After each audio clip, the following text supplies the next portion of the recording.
What is up, you guys? Thank y'all Hey, for tuning back. guys. And another video was sent over to us thanks to you guys that we are reacting to today. So, without further ado, I gotta announce it. I was waiting for you to do that. This is the battle of my handwriting. I don't know if it's Bamber Bridge or Bamber Bridge, but let me correct that because it'll say it right. I think that's Bamber.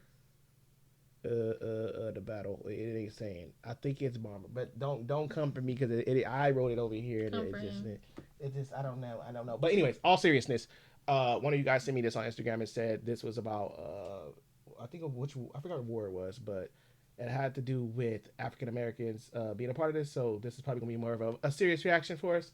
But love getting educated over here and learning new things. Before we dive in, so they sent it because I'm African American to be exact, because I don't know if I have the African side in me.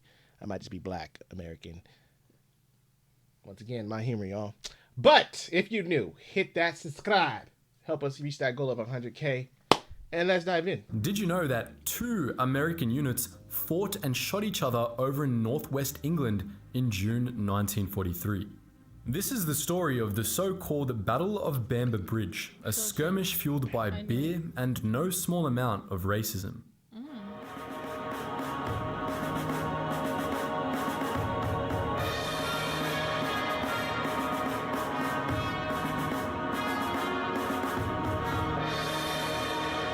This intro is giving me like when I was in class and they like, oh, we're gonna watch a movie. You gotta take 10 facts. That it just gave me the nostalgia of that. Like I immediately thought with this intro what I was going back to. Like I was ready to be like, you know what? I remember that. You have to write things about it. Yeah. To show you were paying attention. And I wrote the dumbest facts. And if you fell asleep, I wrote the dumbest facts. Get a copy. I was done in 10 minutes because I wrote the dumbest facts just to be done. I did too. Because I'm not about to sit here through this whole thing and write all these facts.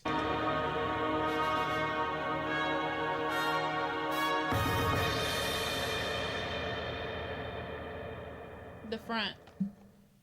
Until US President Harry S. Truman issued Executive Order 9981 in July 1948, the branches of the United States Armed Forces suffered from varying degrees of racial segregation.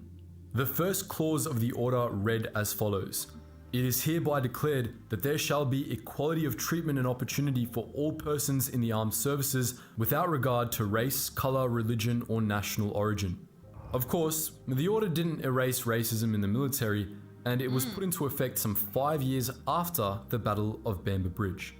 Crazy fact is, on my dad's side, my grandpa, I never got to meet him, but he passed when my dad was 13. I think I told you all this story before, but he actually fought in World War II. And at the time when he fought was the time where this was going on, and they said blacks were on the front line no matter what because of racism. You were the first ones out first. They wanted y'all to go first. Yes. They say y'all take the bullets and then we go forward.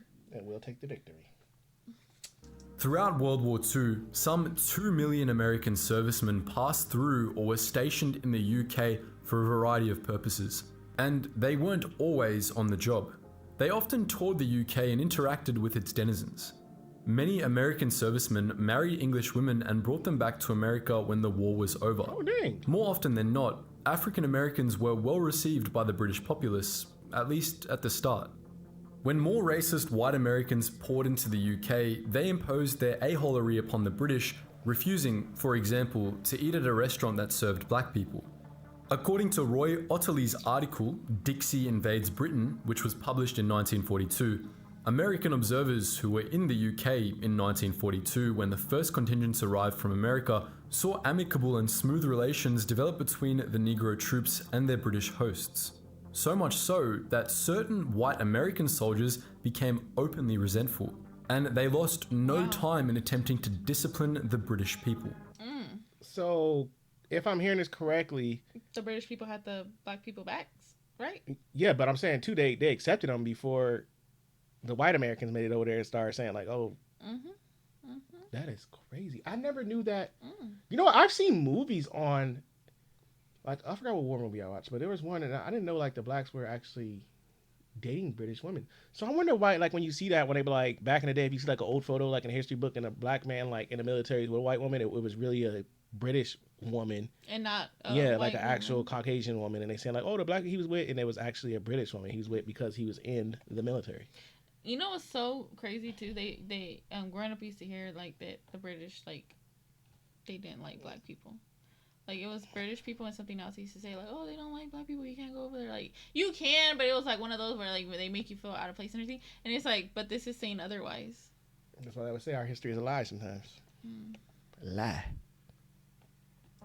According to an article by historian Joseph Dickinson, the resent was due, at least in part, to the frustration of white American soldiers who saw how open British women were to relationships with black Americans and simply... So they were mad because they were getting the women. That's what it is. They were mad because the British women didn't want them.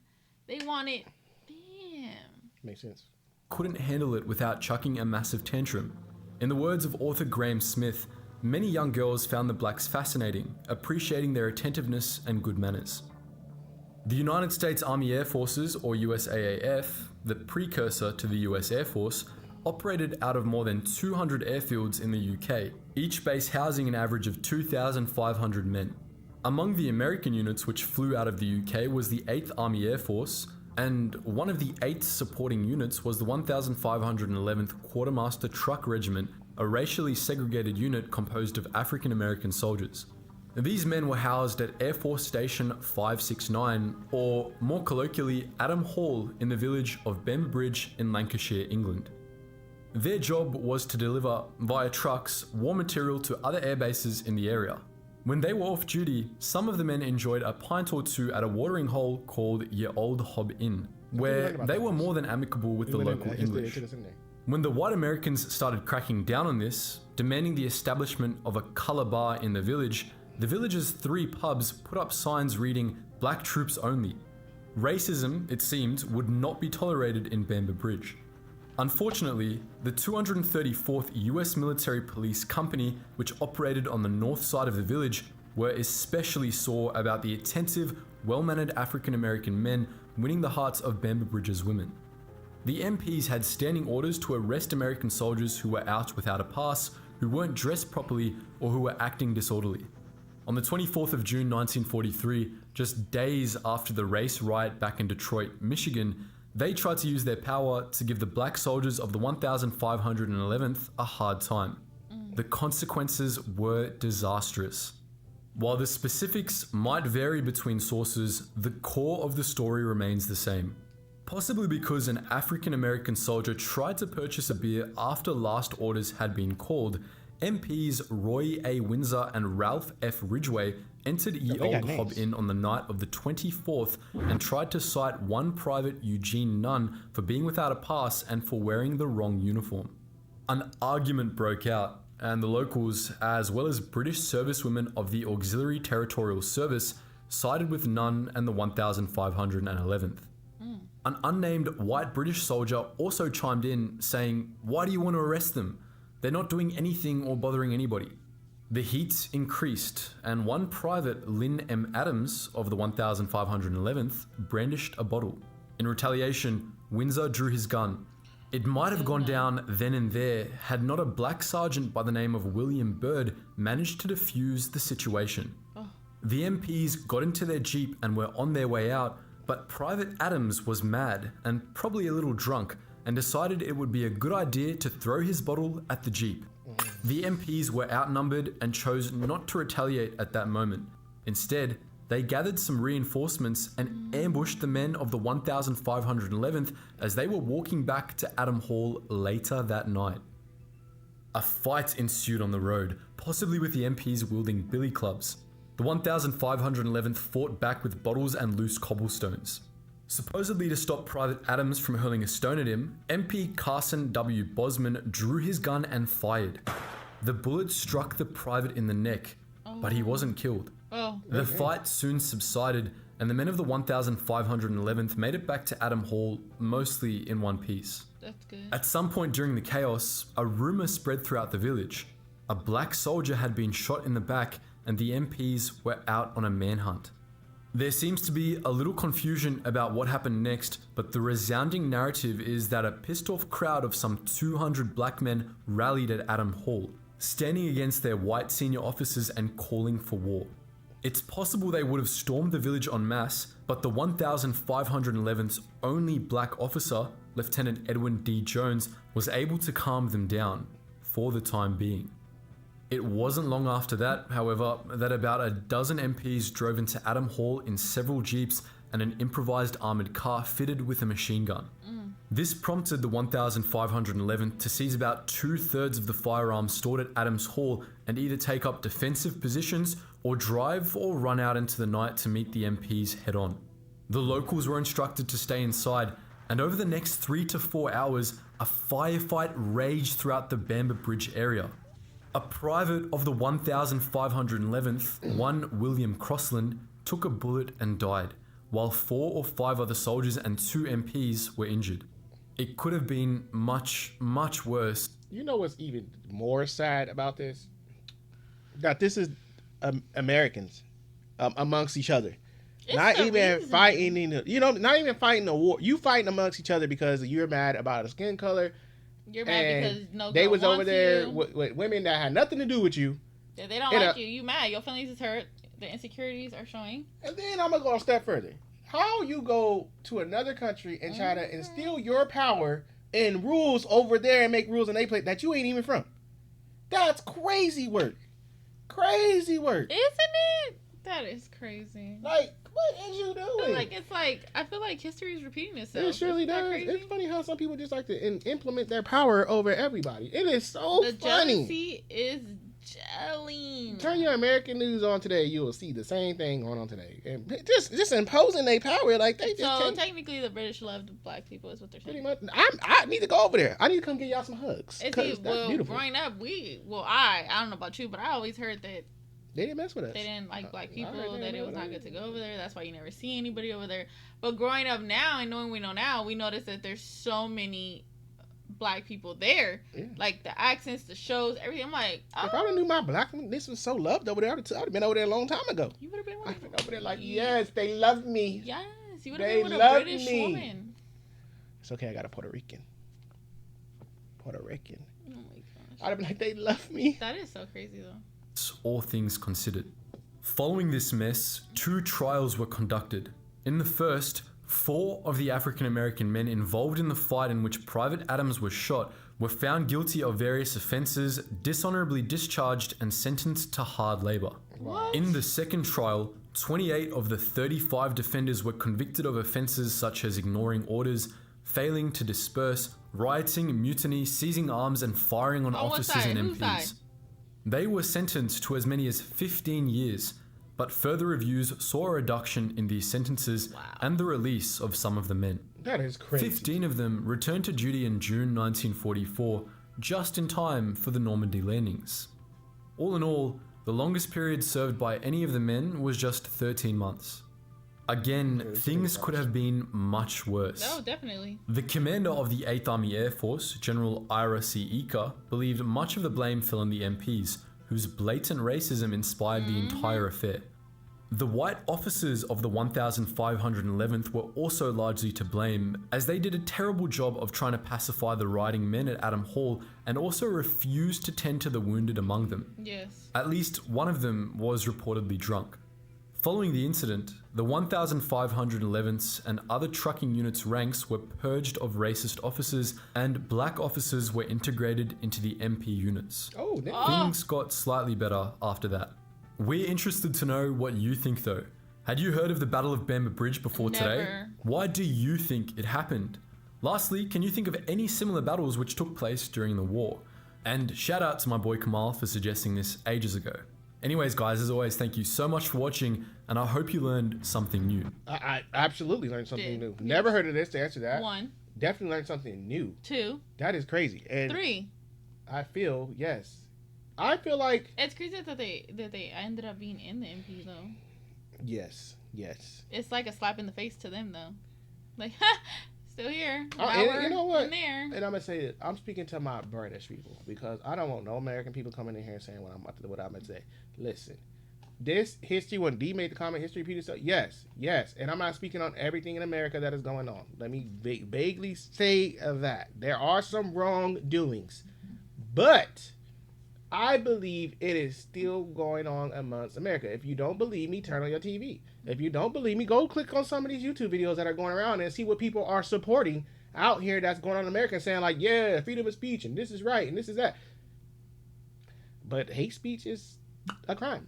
But we're saying freedom of speech. But people are walking around acting a fool out here saying certain things they shouldn't be saying. Harassing people. And I just believe it's still happening. Like, certain races feel like they're superior, and they're still walking around and indulging their superiority and feeling some type of way about other nationalities.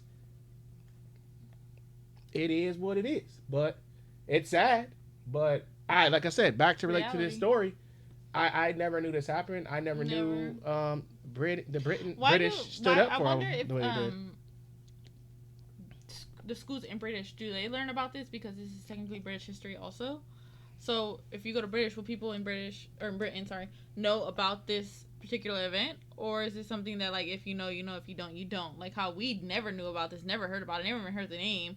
So now we know, but like I said, it happened in Britain. So in a sense, it's like, I think this has happened in Britain, right? Yeah. So I don't. Curious. Yeah. So yeah, answer that. And I always wonder, like, I'll tell you, me and D have a thing now. Like I told you, our kids are homeschooled.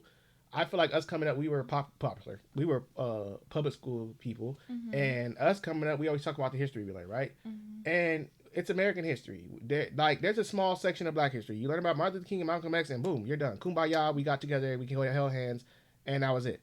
You don't get this type of history. You gotta go dig up this stuff to figure out, like, or you just know because it's talked about in your house, in your family. Like, I learned my roots and my history from my parents. I learned from my grandparents and what was, you know. And I feel like that's where the American school system is failing. It's all about American history, and there's different nationalities in America, and we should be taught our history and not just a segment of it that is a chapter of 14 pages, and that you're done when you got this that we never knew in our 33 years of our lives. And there's other stuff we don't know about that happened that's not taught, which I don't get, but we're still learning till this day, I feel. Yeah, there's a lot of history that's just hidden in America that they don't want to teach or talk about because whatever.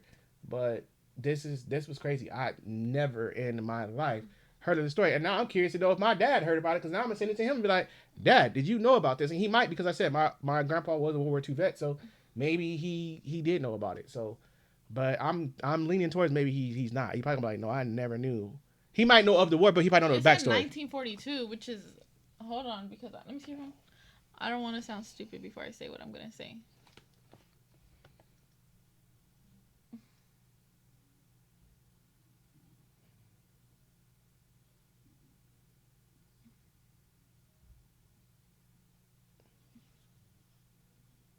What are you looking for? No.